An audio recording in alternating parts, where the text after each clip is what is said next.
ॐ भूर्भुवः स्वः तत्सवितुर्वरेण्यं भर्गो देवस्य धीमहि धियो यो नः प्रचोदयात्। सम्माननीय धर्म प्रेमी सज्जनों, श्रद्धामयी वंदनीय पूजनीय मातृशक्ति, प्यारे बच्चों, देखिए, जीवन का एक सत्य है कि संसार में सुख और दुख दोनों ही हैं।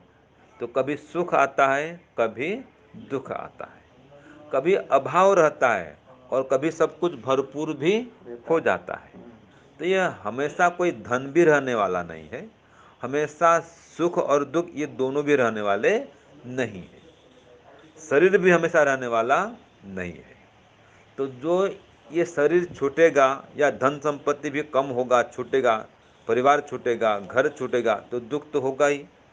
तो घर छूटने पर भी, शरीर में कोई रोग आने पर भी, किसी का वियोग हो जाए तो भी, कोई हानि हो जाए, कभी अपमान हो जाए, कोई झूठा आरोप लगा दे, कोई बदनाम कर दे, तो क्या सोचना चाहिए? किसी का वियोग हो गया, मान लीजिए पिताजी गुजर गए, तो हमें क्या सोचना चाहिए? धंधा में हानि हो गया तो क्या सोचना चाहिए?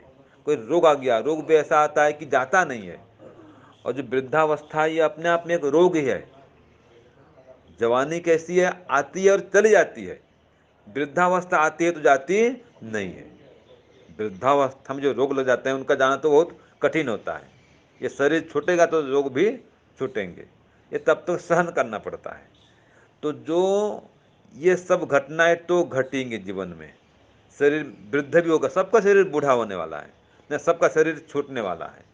सबके जीवन में दुख भी आने वाला है और रोग भी आने वाला है। तो जो जब तक समय है तब तक ये रोग वियोग तो करे आते हैं जाते हैं, लेकिन वृद्धावस्था होने पर जब शरीर छूटेगा, वो सबसे अंतिम दुख माना गया है। लेकिन वो शरीर छूटता है तो फिर नया शरीर फिर मिलता है। जैसे सुख और दुख आते हैं जाते हैं, ऐसे ये शरीर भी नया नया मिलता है, पुराना पुराना छूटते जाता है। देखो, ये वस्त्र है, अब वस्त्र पुराना हो जाए तो भी इसको बदलना ही पड़ता है ना। कोई चाहे कि वस्त्र पुराना हो गया है, फट गया है जगह जगह, फिर भी मैं पहनता रहूं, वो संभव है क्या? घर वाले बोलते हैं भाई इसको आप बदली कर दो, कपड़ा पुराना हो गया बदली कर दो।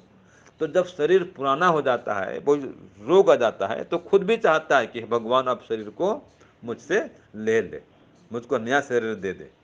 खुद वडील भी ये प्रार्थना करता है। तो इसलिए ये संसार का नियम है और इसलिए संसार चल रहा है।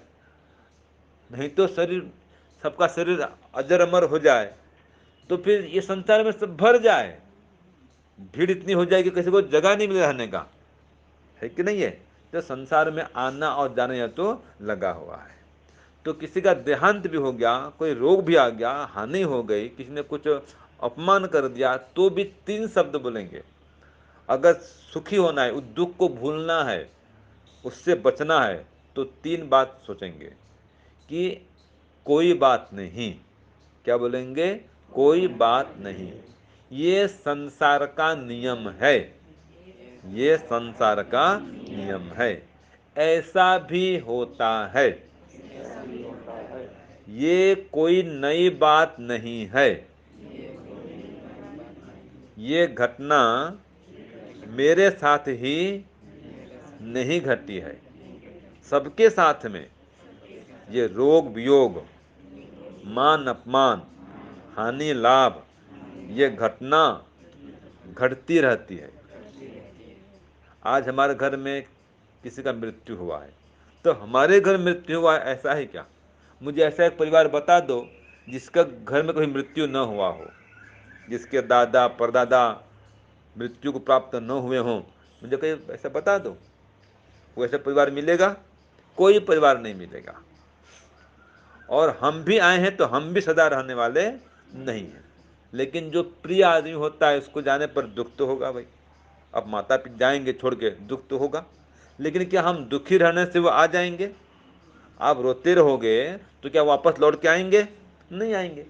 तो रोना कोई इलाज नहीं है, ये कोई उपाय नहीं है। तो वो जाएं तो कोई बात नहीं, आप दुखी ना हो, रो मत, ये स्वीकार करें, ये संसार का सत्य है। एक दिन पिताजी को माताजी को जाना ही था, चले गए। जो जाना ही है उसको हम रोक नहीं सकते, हमारे हाथ में है ही नहीं। और उनके जाने में ही उनका कल्याण है। जो शरीर में बहुत रोग है, तकलीफ है, दुख है, तो उनको रखना अच्छा भी है क्या? तकलीफ बढ़ेगा उनका, इसलिए वो जल्दी जाए तो भी अच्छा ही है। इसलिए कोई शोक नहीं करना है, दुखी नहीं होना है। और याद रखना है, ये संसार का नियम है, ये कोई नई घटना नहीं है।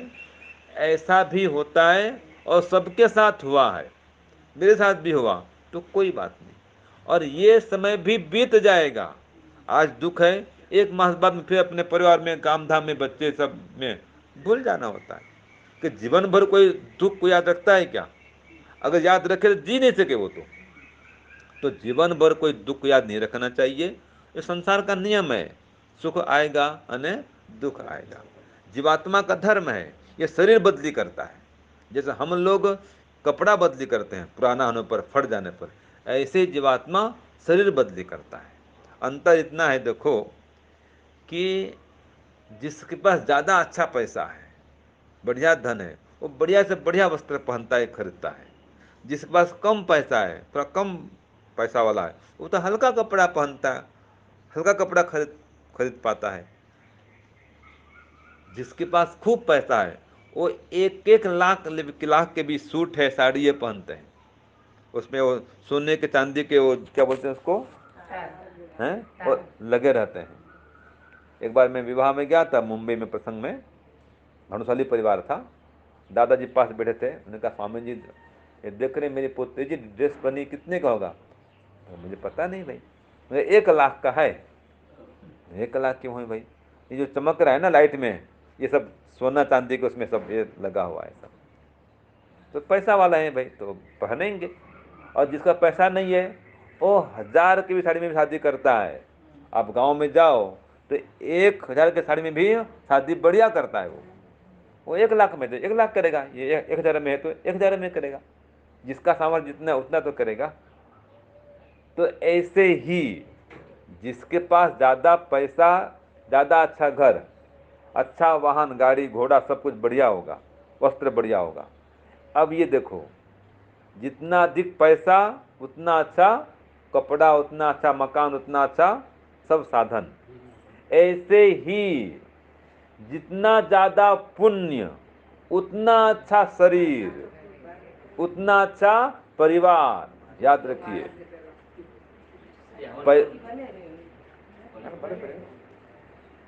धन तो खूब है, धन तो बहुत है, लेकिन कोई धन को लेके जा सका है क्या? अमीर जाए चाहे गरीब जाए, खाली हाथ ही जाएगा।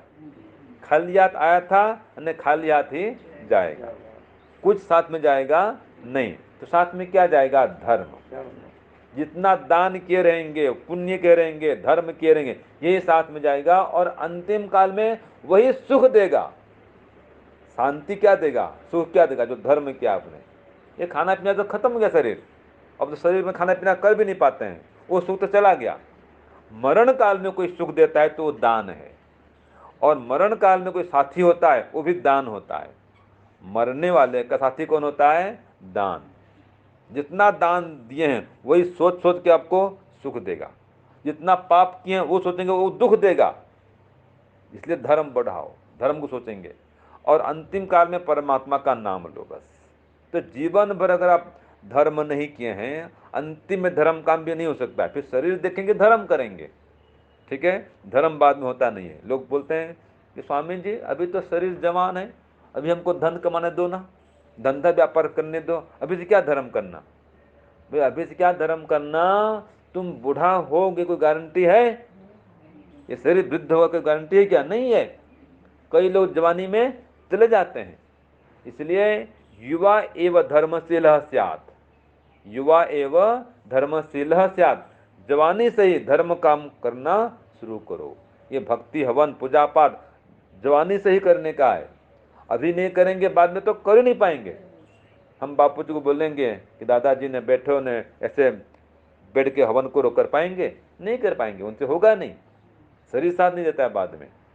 इसलिए अभी से करने लग जाओ, सुबह शाम गायत्री मंत्र जप जरूर करो। जो मैंने कहा, जितना अधिक पैसा उतना अच्छा कपड़ा, ऐसे ही जितना ज्यादा पुण्य उतना अच्छा ये शरीर, उतना अच्छा परिवार, उतने अच्छे माता पिता। और पुण्य बढ़ाने के लिए केवल धन ही नहीं चाहिए। लोग समझते हैं मेरे पास धन तो नहीं है, पुण्य कैसे करूंगा?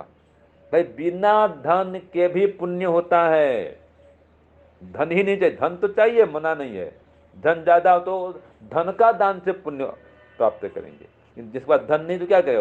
वो श्रम दान भी तो करेगा, सेवा करेगा, परोपकार करेगा। धन का कम दान करेगा, कोई बात नहीं। कोई संत महात्मा गए, सत्कार करेगा, तो ये भी तो एक पुण्य काम है। कोई अंधा व्यक्ति सड़क पार कर रहा है, पार कर दो, ये भी एक पुण्य काम है।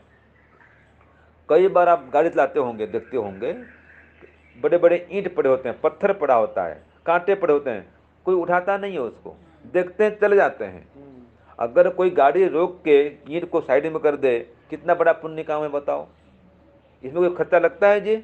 कोई धन लगता है? नहीं लगता है। ये पुण्य काम है ना। कोई रास्ता पूछता है तो लोग बोलते हैं जाओ जाओ जाओ, हमें क्या पता है। भाई कोई राहगीर आया है, कोई रास्ता पथिक है, उसको रोको, क्या है भाई, वहाँ जाना, हाँ यहाँ जाओ कि जाओ, कैसे वहाँ से चले जाना, बस रास्ता बता दो। कोई भटका हुआ रास्ता बताओ, ये भी पुण्य काम है।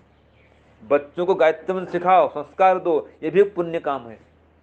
परिवार में रोज गायत्री मंत्र का जप शुरू कराओ, सब लोग बैठो, माता पिता प्रणाम करो, सेवा करो, ये भी पुण्य काम है। अभी आपने बहुत सेवा की, दोनों ने सेवा की है, पिताजी की, बापूजी की, हैं? तो मृत्यु काल में, अंतिम काल में सेवा की, इसमें क्या पैसा लगा भाई? हाथ पर दबा दिया आपने, सेवा कर दी, इसमें कोई पैसा लगा क्या? इसमें तो कोई लगता नहीं पैसा। तो खाली पैसे से पुण्य नहीं होता है, सेवा करने पर भी पुण्य मिलता है। तो इसलिए देखो, 5 प्रकार के यज्ञ का विधान है। जो गृहस्थ में है उसको 5 महायज्ञ करना चाहिए। और महायज्ञ क्या होता है? रोज सुबह शाम गायत्री मंत्र का ओम का जप करें। जो भी आप दिया बाती करते हैं ना, उसमें ओम का प्रयोग जरूर करें, गायत्री मंत्र जप जरूर करें। हर घर में चाहे सब मिलके करो या एक एक व्यक्ति करो, एक एक माला जप होना चाहिए, 108 बार जप होना चाहिए।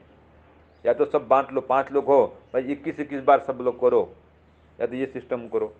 नहीं, सभी लोग 108 बार सभी लोग करो, ज़्यादा अच्छा है।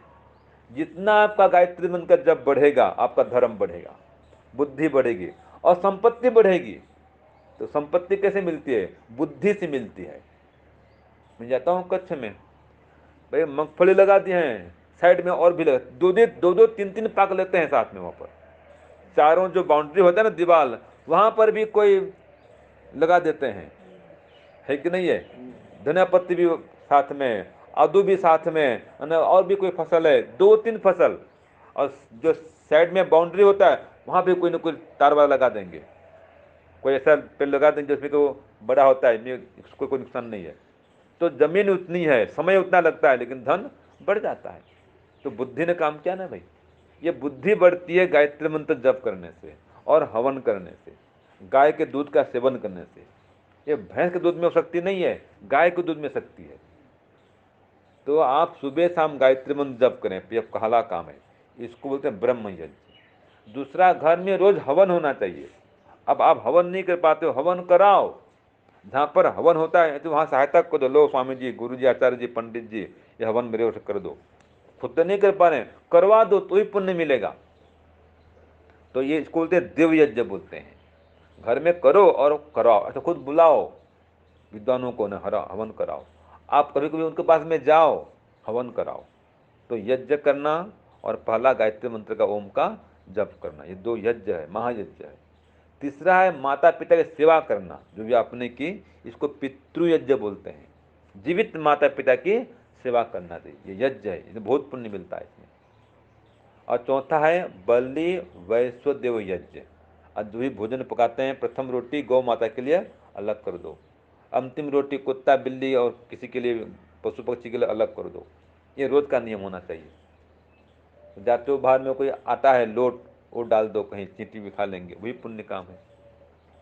और पांचवा काम है कोई विद्वान साधु सन्यासी महात्मा आ गए, उनका सत्कार करो, सम्मान करो, जितना सामर्थ्य उसको भी सहयोग करो, गुरुकुल में सहयोग करो, ये अतिथि यज्ञ कहा जाता है। तो 5 महायज्ञ होता है, ब्रह्म यज्ञ, देव यज्ञ, अतिथि यज्ञ, बलिवह देवयज्ञ और पितृयज्ञ। जो व्यक्ति ये 5 महायज्ञ करता है उसका पुण्य रोज बढ़ता जाता है। और हो सके तो एक पेज स्वाध्याय करना चाहिए, वांचन करना चाहिए, एक पन्ना कम से कम वांचन करो, एक पृष्ठ पढ़ो, उससे बुद्धि बढ़ती, ज्ञान बढ़ता है। 6 काम हो गया। 7वां काम नहीं करना चाहिए। ये 6 काम तो पुण्य वाले हैं, इनको करना चाहिए, ये बढ़ाना चाहिए। 7वां काम क्या है जो नहीं करना चाहिए? वो पाप है।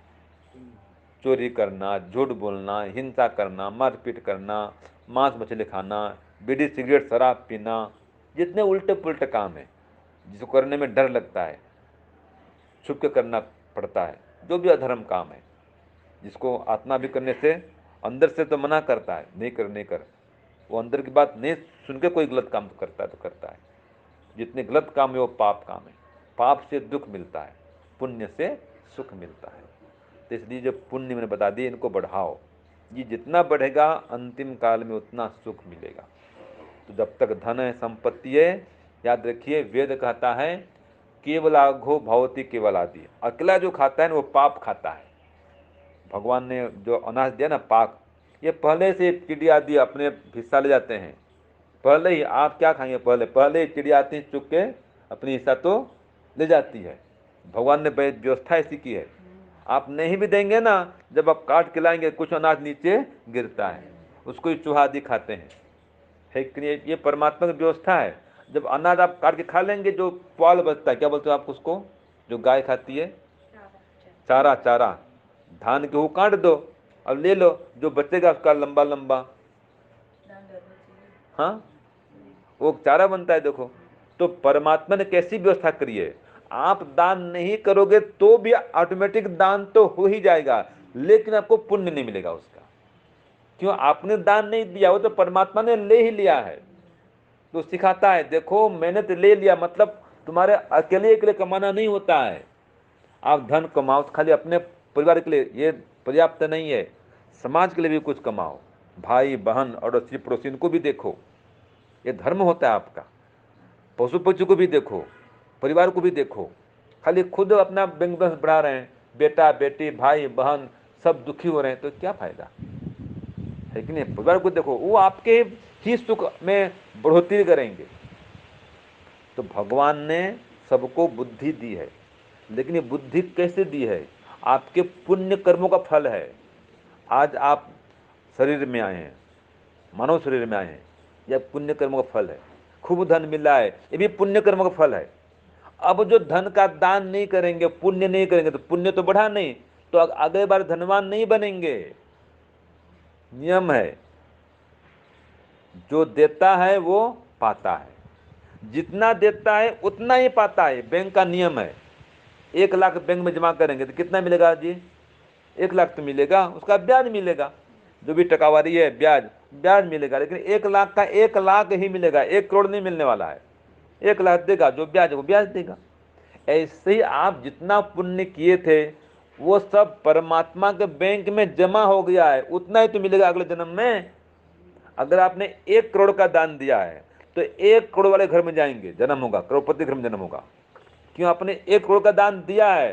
दान दिया मैंने परमात्मा के पास जमा कर दिया आपने, वो तो अपना रखता नहीं है, वापस करता है वो। परमात्मा किसी का जो है ना कर्ज उधार किसी का लगता नहीं है, जितना दोगे उतना वो वापस करेगा वो। तो हम जहां भी दान करते हैं परमात्मा अपने खाते में लिख रहा है, इतना दान यहाँ क्या, इतना दान यहाँ क्या। आप भले भूल जाओगे, ये लोग आपको नाम कहें पट्टी लिखे ना लिखें, लेकिन परमात्मा दिख रहा है कितना आपने पुण्य किया है, कितना दान किया है। जीवन भर में अगर आप 50 लाख दान किए हैं तो जन्म लेते ही 50 लाख वाले परिवार में आपको परमात्मा भेजेगा। वो जन्म से उतना धनवान आप बन के पैदा होंगे। इसलिए दान पुण्य बढ़ाओ, जितना हो सके दान पुण्य बढ़ाओ। धन नहीं तो मैं कहा श्रम से सेवा करो, शरीर से सेवा करो, वो भी उसको भी गिनती होती है।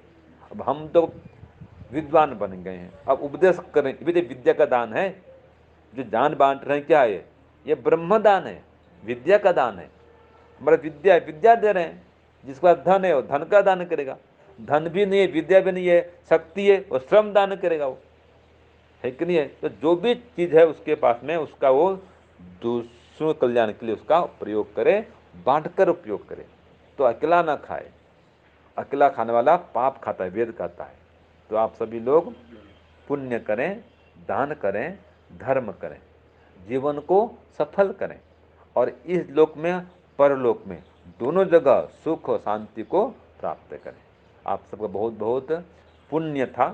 हम सब पुण्यवान थे, पुण्यशाली हैं, हमको मानव चोला मिला है। अब फिर पुण्य बढ़ाएंगे तो अगली बार फिर मनुष्य बन पाएंगे। तो सबसे निवेदन है, जिसका जितना सामर्थ्य है पुण्य बढ़ाए, धर्म बढ़ाए और जीवन को सुखमय बनाए, इस लोक में परलोक में दोनों जगह सुख शांति को प्राप्त करें। ओम शांति, ओम शम। सबको सादर नमस्ते।